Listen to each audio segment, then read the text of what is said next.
Olá! Hoje, o comportamento dos compradores online mudou muito. Antigamente era assim, né? Produto, preço. Produto, preço. Produto, preço. Hoje em dia não é mais assim. Não existe produto-preço. Existe outra coisa. Existe o que aquele produto oferece e qual é a transformação que aquele produto vai fazer na sua vida, seja produto ou serviço, tá?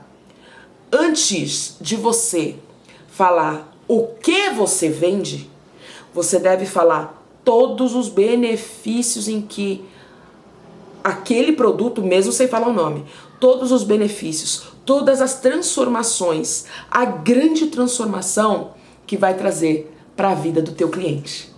No final, você fala qual é o produto.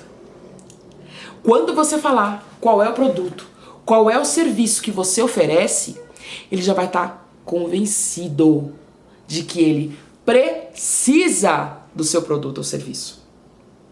Que ele precisa. E aí ele vai decidir por você.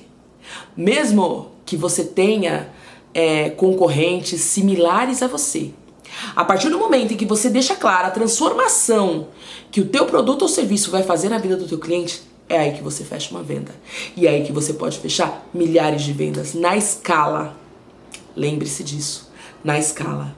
E o que é escala? É você conseguir vender todos os dias, ter um ROI altíssimo. O que é ROI? É retorno pelo investimento.